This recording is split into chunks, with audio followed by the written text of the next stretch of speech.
This is Quest for Cuba. Questlove brings the funk to Havana. It was shot in mid-April this year in Havana with some local filmmakers that Edgaro Gonzalez introduced us on the ground when we landed. And it's basically a capture of a moment in time from when relations between our country and Cuba started to loosen up after so many years of restrictions and travel, and Questlove wanted to take it upon himself to be one of the first to act as ambassador for the U.S. and music and all the beautiful culture and people of Cuba. So this is it. Thank you. So I'm Dan, I'm the director, the co-director. This is Jauretsi, she's the other director. And this is Edgar.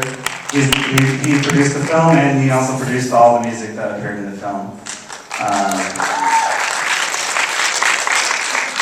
Okay, so I'll kick this off. I want to know if you guys, how does it, when Quest got back to the States, how did you feel about Cuba then? He couldn't wait to go back.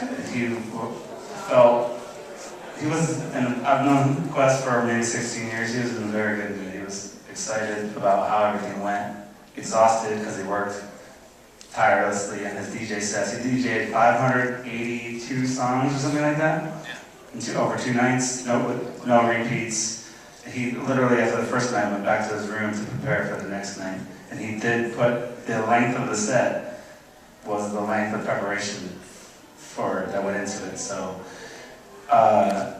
and he also got the club to stay open an hour later the second night, which, yeah, 7 hours, and took some pleading with the police to allow that to happen. But so no, he was thrilled, and he can't wait to go back. So, yeah. Is the music from the film available in one place? Yeah, so Edgar made all the music. I'll let him answer.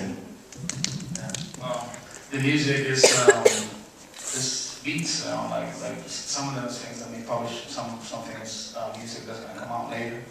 But you can find out SoundCloud is, Edgaro, Productor, and Jefe on SoundCloud, most of it. I just want to say one thing about the music too, which Edgar geniusly put together and has much more of it.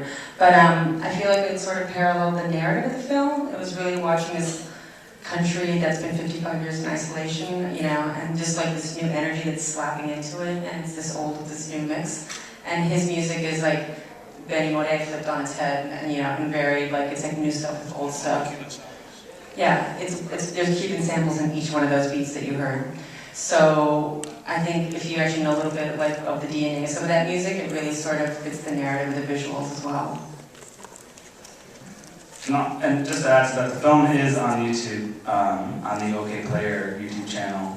If you search Quest for Cuba, it comes up, and then in the description there's a link to Edgar's SoundCloud page that has most, if not all, of the music available.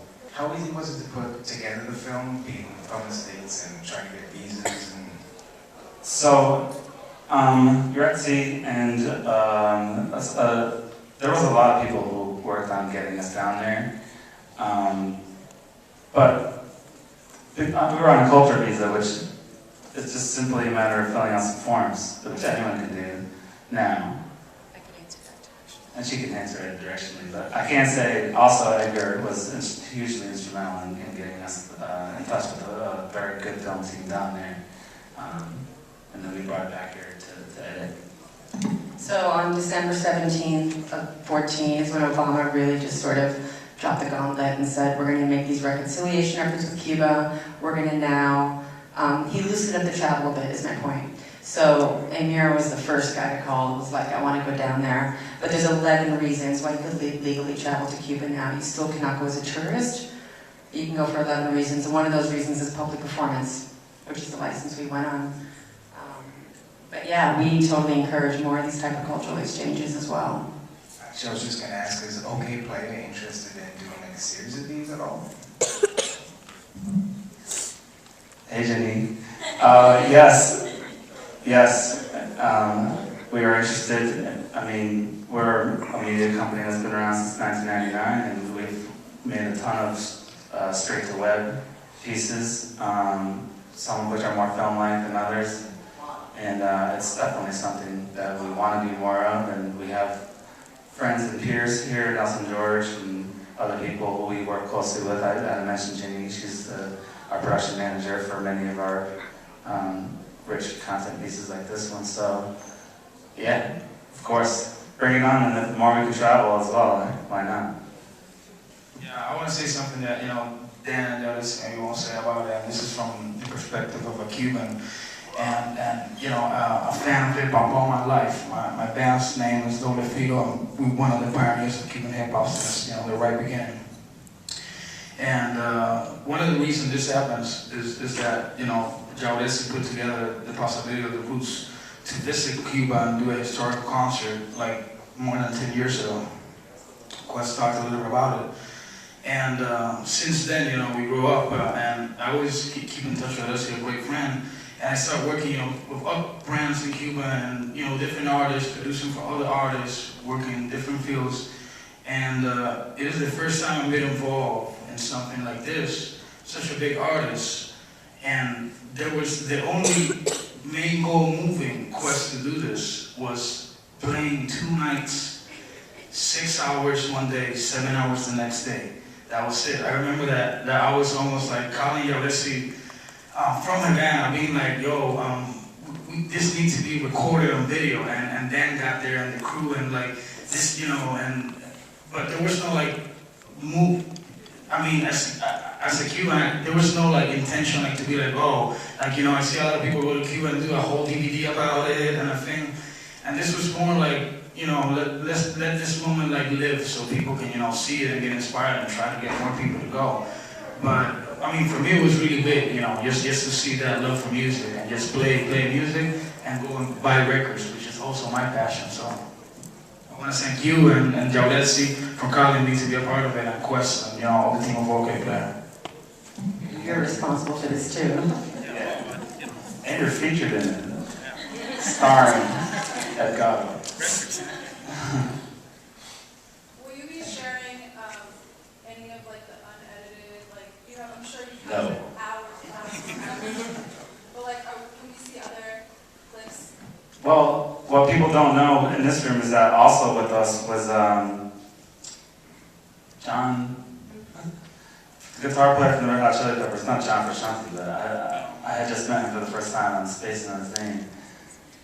All of us, terrible. One of the party with us was the guitar player in the Chili Peppers, and not Frusciante, but the guy who his boy, Josh. Josh, he's got his last name. Josh. Yeah. So Josh was with us and being very discreet. Klinghoffer? Yes, Klinghoffer. Thank you. He played in the Cuban national anthem. He played the Cuban national anthem, which he learned off YouTube on the way to the venue in advance of the second night.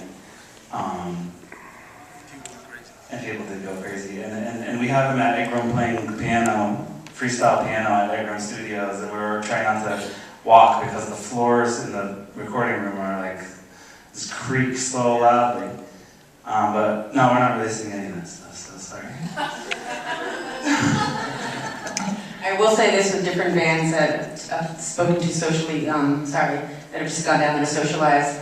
They have no idea that Cubans know their music. So it happened with Josh that night. Ahmir dropped like 2 Red Hot Chili Pepper songs, and the room went apeshit. And he was just like, how, what? And what he had mentioned somewhere in the movie when they were record digging is music kind of crept into, in the 90s and in 2000, it crept into Cuba through illegal antennas. So people had a lot of wire hangers in their roof and Coke cans all cut up like antennas, and they're getting a straight wave. That's how hip-hop got into the island. It's not because there's Tower Music and you can buy a Biggie Smalls album.